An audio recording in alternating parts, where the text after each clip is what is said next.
Kolhapuri special आज आपण एकदम पातळ आणि कडक अशी बाजरीची भाकरी बघणार आहोत। स्टेप बाय स्टेप मी इथं व्हिडिओ पूर्ण शेअर केलेला आहे, त्याच्यामुळे व्हिडिओ शेवटपर्यंत नक्की बघा। नमस्कार, टेस्ट आणि बेस्ट मध्ये तुम्हा सर्वांचं स्वागत आहे। तर सर्वात आधी मी इथं बाजरीचं पीठ घेतलेलं आहे 2 वाटी।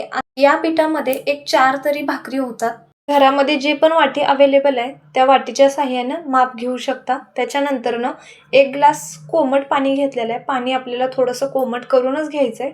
त्याच्यानंतर तीळ घेतलेले 2 चमचे, मीठ घेतलेला अर्धा चमचा, म्हणजे चवीनुसार मिठाचा वापर करायचा आहे। या ठिकाणी मी इथं ओवा आणि जिरे अर्धा चमचा घेऊन मिक्सरला थोडंसं जाडसर वाटलेलं आहे। ऑप्शनल आहे, नाही टाकलं तरी चालेल, पण याच्याने चवीला खूप छान लागते, त्याच्यामुळे मी इथं ओवा आणि जिऱ्याचा वापर केलेला आहे। हळद अगदी चिमूटभर वापरणार आहोत आणि तेल वापरायचं आहे 1 चमचा, जो पोह्याचा चमचा असतो त्या चमच्याने।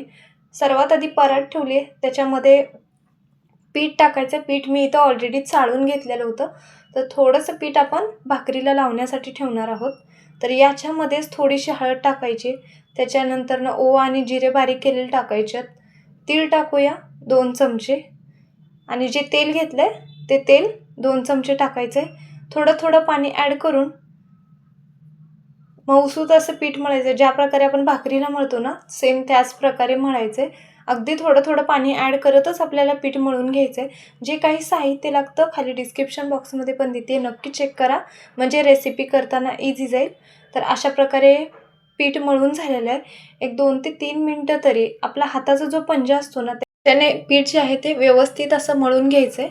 तर अशा प्रकारे भाकरी करताना पण एकदम साध्या सोप्या पद्धतीने भाकरी आपली लगेचच थापली जाते। तर अशा प्रकारे पीठ मळून घेतलेलं आहे। थोडंसं पीठ मी साईडला ठेवलंय आणि याच्यामध्ये आता भाकरी करायला घेऊया।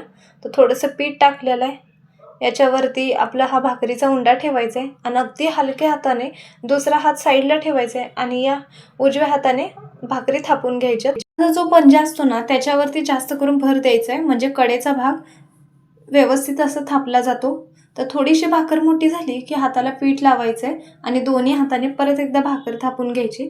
तर अशा प्रकारे मी जेवढं होईल तेवढं पातळ अशी भाकर करण्याचा प्रयत्न केलेला आहे। तर आता आपण ही भाकर उचलून घेऊया अगदी हलक्या हाताने। तवा चांगल्या प्रकारे गरम केलाय, गॅस मिडियमवरती केलाय। भाकर टाकूया। भाकर टाकल्यानंतर ना लगेचच याला सर्व बाजूने पाणी लावून घ्यायचंय। तर अशा प्रकारे सर्व साईडने पाणी लावून घेते। एखादा मिनिटभर ही भाकरीचं जे पाणी आहे ते सुकू द्यायचंय, नाहीतर भाकर तव्याला चिटकू शकते।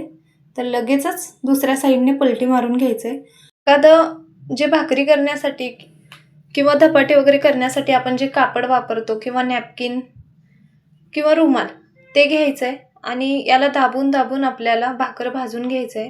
बाजरीची भाकर जी आहे ते आपल्याला अजिबात फुगवायचं वगैरे नाहीये, कारण आपण पूर्णपणे पातळ आणि कडक भाकर करायची। त्याच्यामुळे एक 4 ते 5 मिनिटं तरी गॅस मीडियम टू हाय करून आपल्याला ही भाकर कडक होईपर्यंत भाजून घ्यायचं आहे, दोन्ही साईडने पूर्णपणे। तर अशा प्रकारे मी भाकर भाजून घेतली, बघू शकता अगदी कडक अशी भाकर तयार झाली।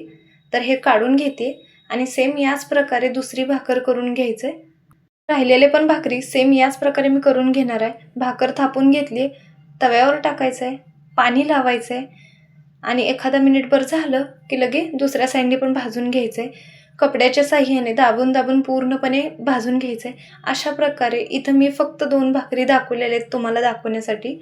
अशा प्रकारे सोलापुरी स्पेशल आपली कडक अशी बाजरीच्या भाकरी तयार आहेत। तर एक तुम्हाला तोडून दाखवते। व्हिडिओ कसा वाटला ते नक्की सांगा। व्हिडिओ जर आवडला तर लाईक, शेअर आणि सबस्क्राईब पण करा। कमेंट्स बॉक्समध्ये पण नक्की सांगा व्हिडिओ कसा वाटला ते। व्हिडिओ पाहिल्याबद्दल धन्यवाद।